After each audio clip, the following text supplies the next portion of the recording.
¿Qué tal? Bienvenidos una semana más al consultorio de UGT. Como bien sabéis, la actualidad no para y esta misma semana en esta sala Pepe Álvarez, el secretario general de UGT, actualizó ante los medios de comunicación todos los retos que el sindicato debe afrontar en los próximos meses. Unos retos que evidentemente pasan por frenar de una vez por todas la precariedad y sobre todo pensar en que los próximos meses se trabaja con nuevas perspectivas económicas. Hemos tenido un verano realmente importante desde el punto de vista de la recuperación del turismo, básicamente a partir del consumo interno. Sinceramente que eso tiene que también ayudarnos a visualizar que las soluciones también pasan por mejorar la renta de los trabajadores y de las trabajadoras de nuestro país. Los datos de crecimiento económico vienen precedidos de unos meses muy importantes desde el punto de vista de la recuperación del empleo, de la recuperación de las altas a la seguridad social. Son datos positivos que tienen obviamente una parte para nosotros extremadamente negativa, que es la precariedad del empleo que se crea. Unos retos que evidentemente durante las próximas semanas se van a tener que empezar a trabajar ya en profundidad. En el consultorio de esta semana queremos explicaros cuáles son esos objetivos. Uno de los temas que más interés suscitan es la derogación de la reforma laboral. El secretario general de UGT, Pepe Álvarez, dejó claro que este mes de septiembre tiene que ser clave para encarrilar esta negociación. Por nuestra parte, creemos que hay todas las condiciones para hacerlo. Es clave restaurar los derechos por lo que hace referencia a la negociación colectiva. La reforma laboral tiene que restaurar la ultraactividad, tiene que restaurar la prioridad del convenio sectorial sobre el convenio de empresa. Tenemos que entrar en otros aspectos que tienen que ver sobre todo con los temas de las subcontrataciones de las empresas. Tenemos que hablar de los temas que tienen que ver con el despido, y me estoy refiriendo sobre todo a las causas de despido y a los métodos de despido. En el caso de la reforma laboral y su derogación, se espera poder conseguir en estas próximas semanas un acuerdo que sea favorable para los trabajadores y trabajadoras. ¿Cuáles son las preocupaciones también de todos estos trabajadores y trabajadoras? Por ejemplo, en la industria, en la construcción, en el agro. Hoy lo queremos conocer. Empezamos esta ronda de entrevistas que tiene la intención, como os hemos explicado al inicio del programa, de intentar saber, de intentar conocer cómo van a ser los próximos meses, cómo va a ser este inicio del curso también sindical, político y de toda la sociedad en general. Estamos con Pedro Hojas, es el secretario general de FICA UGT, la Federación de Industria, Construcción y Agro. Pedro, ¿qué tal? ¿Cómo estás? Buenos días, ¿qué tal, Carles? Muy bien. Tenemos ganas de conocer cómo van a ser estos meses, esos retos que van a ser muy importantes o que deben ser muy importantes para toda la sociedad, para todos los trabajadores y trabajadoras de los sectores que en este caso tu federación incluye. Bueno, pues la verdad es que son unos meses, estamos en unos tiempos muy interesantes, con muchas incógnitas, con muchas oportunidades, creemos desde la federación, y lo que estamos haciendo, lo que llevamos ya tiempo preparando la organización es para afrontarlos de la mejor manera posible, ¿no? Hasta ahora, meses atrás, con la pandemia, hemos estado casi digamos en un momento de salvar los muebles, de intentar conseguir que el tejido industrial, que el sector de la construcción estuviera en stand-by, pero preparado para que el pistoletazo de salida, que ya se está dando, porque ya estamos en la recuperación económica, tuviéramos los sectores preparados. Y creemos que lo hemos conseguido, que la labor que hemos hecho las organizaciones sindicales a todos los niveles, con el escudo social que se consiguió negociando con el gobierno como nunca se había hecho en una situación tan complicada como fue la pandemia. Además de eso, hemos hecho la labor, que esa ya es más directa, de nuestra organización sectorial de la federación en las fábricas, en los centros de trabajo, de conseguir esas medidas, de que las empresas se mantuvieran abiertas, de que estuvieran en las mejores condiciones los trabajadores, y ahora ya estamos en esa fase de recuperación. Y eso es lo que estamos haciendo, que en esa fase de recuperación también los trabajadores vivan, y sientan y les llegue la recuperación. Eso es lo que estamos intentando conseguir en estos momentos a través de la negociación y de los acuerdos que tenemos que conseguir. Durante la pandemia, durante este año y medio que hemos sufrido de pandemia, hemos visto un papel muy importante en la industria. Recordarás, sobre todo al principio de la pandemia, cómo hablábamos de la necesidad de que nuestro país tuviera una industria que pudiera llevar a cabo pues, aquellas necesidades básicas, ¿no?, de forma autónoma, sin tener que depender del exterior. Esa industria ha seguido trabajando mucho, como decías, ahora está en esa recuperación. Sin embargo, siguen habiendo algún inconveniente. Ahora mismo, por ejemplo, Pedro, y lo sabrán los que nos están viendo, el tema de los microchips, sin ir más lejos, ¿no? Seguimos encontrándonos algunas trabas para que esa recuperación sea completa. Exacto, por buscar algo positivo en una pandemia tan dura como la que hemos y estamos todavía viviendo, quiero decir que el sector industrial se ha puesto en valor. La sociedad hasta la pandemia, ¿por qué no decirlo?, percibía la industria como algo sucio, como algo no atractivo, y ahora, a raíz de la pandemia y de la necesidad que hemos visto, de esa dependencia que tenemos exterior todavía para suministrarnos productos fundamentales para nuestro día a día, pues ha hecho que la industria vuelva a estar de moda, digamos, ¿no?, en boca de todos, y que se vea como algo esencial para funcionar una sociedad moderna como es la española, como es la europea, incluso porque el mismo problema de desindustrialización tenemos en Europa y en España. Ahora estamos viendo que incluso con la recuperación, nuestra dependencia exterior nos está obligando a parar empresas. El sector de la automoción es el ejemplo más claro, como muy bien decías, con los semiconductores, con los microchips, donde en estos momentos tenemos una gran parte de las factorías de España, del sector de la automoción, también de Europa y del resto del mundo, paradas porque no hay suficiente suministro, no hay garantía de suministro para estas plantas.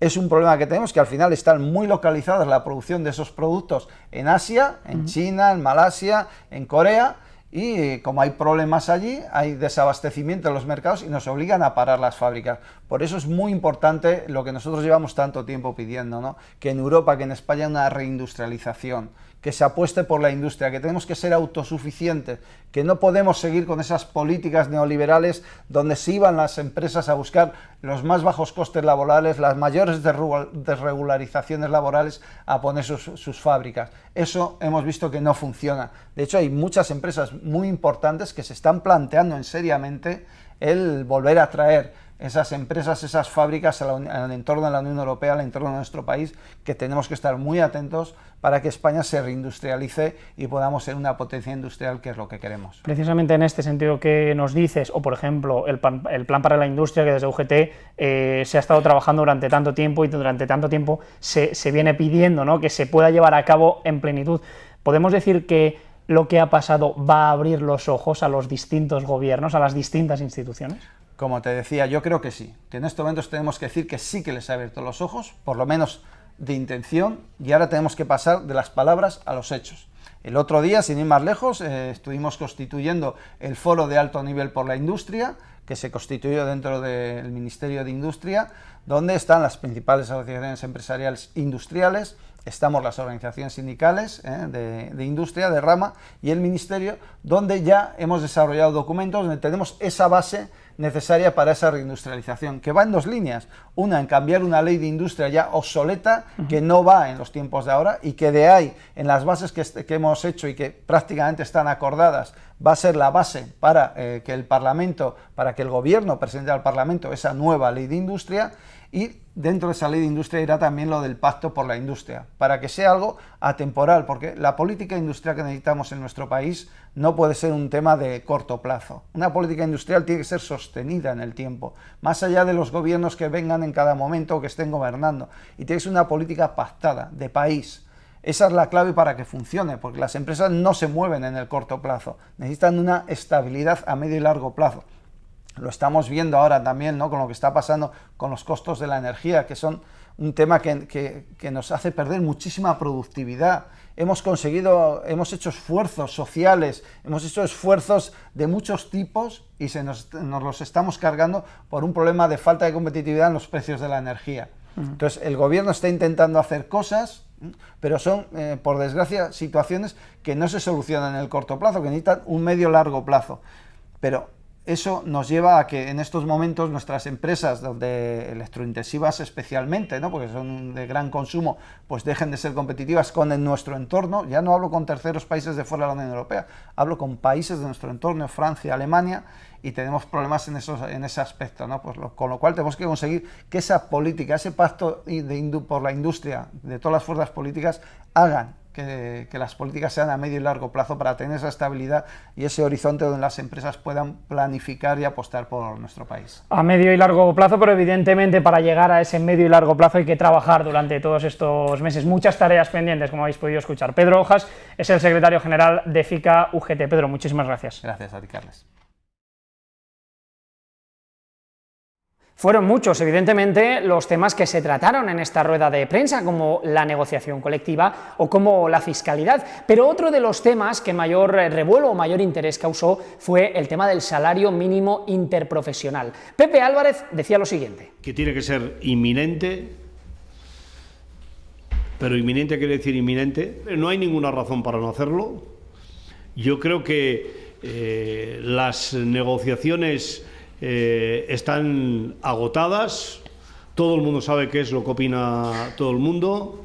En ese sentido estamos hablando de una subida que debería estar entre los 25 y los 30 euros. Voy a intentar ser prudente porque estamos en un proceso de negociación y desde luego nosotros vamos a hacer todo lo posible porque la COE firme, acuerde, tanto en esta materia como en el resto de materias que hay abiertas. Ahora, a mí me parece que la patronal, si no explica, si la COE si no explica a la opinión pública las razones objetivas por las que no quiere llegar a un acuerdo, no llega a un acuerdo en materia de SMI, pues nos lleva a todos a pensar que efectivamente hay un cambio o hay una posición que tiene más que ver con la coyuntura política que se vive en este país. Por cierto, uno de los sectores al que más preocupa, a los trabajadores y trabajadoras del sector que más preocupa el salario mínimo interprofesional, sería el de los servicios, la movilidad y el consumo. ¿Cuál es la situación de este sector? Hoy queremos conocerlo.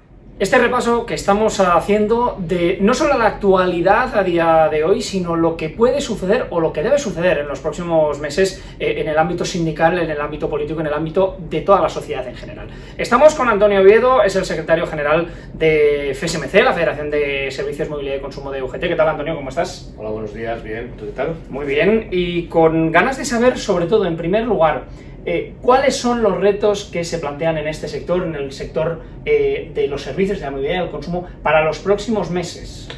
Como retos más importantes y fundamentales es recuperar a todos los compañeros y compañeras, que nadie se haya quedado en el camino. Esto solo se hace y se puede llevar a cabo con la desaparición de los ERTEs, que desaparezcan. Lógicamente que todos ellos se incorporen al mundo laboral y empiecen a tener una normalidad en cada tipo de trabajo. Quien más está sufriendo estas condiciones son los compañeros y compañeras, fundamentalmente de hostelería y turismo, son los que peor lo están llevando, son los compañeros y compañeras que más están en el ERTE ahora mismo y que tienen más dificultades para salir adelante, y lo que necesitamos de las administraciones y necesitamos de todo el mundo es ayuda para que salgan, y para que salgan de una vez por todas, y reactivar el turismo y lógicamente reactivar todo aquello que tiene que ver con los servicios. Este sector, además de los servicios, la hostelería, el turismo, es verdad que con la pandemia, este año y pico que llevamos de la pandemia, se ha visto muy afectado, pero hay probablemente un problema estructural en este ámbito desde hace años. Es decir, ahora por ejemplo hemos pasado la época de verano, una de las épocas altas, por decirlo de alguna manera, y ahora vienen esas semanas, esos meses hasta Navidad, que se vuelve a reactivar la contratación. Todo eso, más allá del tema de la pandemia, ¿cómo se puede llegar a mejorar, a controlar? Bueno, es curioso, ¿no? Porque realmente el turismo en España es volátil, es decir, fundamentalmente está en lo que es las vacaciones de verano, fundamentalmente, es donde más turismo hay, pero no nos tenemos que olvidar de otro tipo de turismo, como por ejemplo, que está afectando muy claramente al turismo, que es el turismo que se hace, por ejemplo, en la capital de España, que es un turismo totalmente diferente, que afecta a todos los meses del año, no afecta directamente solo a los 3 meses de verano. Ese es un turismo que está haciendo mucho daño y se está perdiendo bastante dinero, y sobre todo y fundamentalmente las cadenas hoteleras, y como anteriormente te decía, pues cadenas de restauración, etcétera, etcétera, que también influye muy directa también en el comercio. Entonces, pues lógicamente entendemos que hay que recuperar, Barajas en este caso, recuperar el turismo a nivel no solo vacacional y estacional, que son los 3 meses de verano, sino un turismo de calidad y que valga para recuperar el turismo en un modelo anual y nunca solo estacional, como ocurre en muchas fechas. En cualquiera de los casos, el turismo como tal, si se llegara a recuperar, la suma de todo es la realidad del año, y entonces no solo hay que contar los 3 meses de verano, sino que es muy importante también la asistencia masiva de otros países hacia este país de cara a pasar el otoño, el invierno, incluso la primavera, con lo cual es muy importante. Pero nunca nos olvidemos del turismo que tiene que ver con otro turismo más cultural, que es, por ejemplo, el turismo de Madrid, ¿no? Entonces, España es un país de turismo los 365 días del año. Eso efectivamente, eso es. Salario mínimo interprofesional, Antonio, ya para terminar, ahora de máxima actualidad, evidentemente, si se sube, si no se sube, en un sector como el de los servicios, la movilidad del consumo, probablemente estamos hablando de quizás un sector donde más importante es que se pueda llegar a subir este salario mínimo. ¿Cómo de importante puede llegar a ser? Bueno, es fundamental y es muy importante fundamentalmente en muchos sectores de nuestra federación. Lógicamente hay sectores pues que no lo aprecian, pero sí que es verdad que el 80, el 70% de nuestra federación está muy sujeta a salarios bajos y por lo tanto el salario mínimo interprofesional es una baza muy importante de cara al futuro y de cara a subir los salarios y mejorar las condiciones económicas. Para nosotros, para nuestra federación, es fundamental, es vital el salario, la subida del salario mínimo interprofesional, de alguna manera para que los compañeros y compañeras tengan un salario digno, que es cuestión que ahora no tienen, ha ido mejorando, pero que vaya mejorando, y la única manera que nosotros vemos es el salario mínimo interprofesional, porque hay servicios, ya digo, que es muy complicado hacerles ver otra situación. Después del verano, el inicio de curso es para todos, no solo para los más pequeños y las más pequeñas, sino también para la vida sindical, la vida política y toda la sociedad en general, y ahora vienen semanas, meses muy importantes para seguir trabajando en todo esto. Antonio Oviedo, secretario general de FSMC UGT. Antonio, muchísimas gracias. Muchas gracias. Pues hasta aquí el consultorio de esta semana, donde hemos analizado todo lo que envuelve a la actualidad, tanto sindical como política, y a estos retos que se deben afrontar y con urgencia en los próximos meses. Nosotros volvemos la semana que viene, como siempre. Muchísimas gracias por acompañarnos.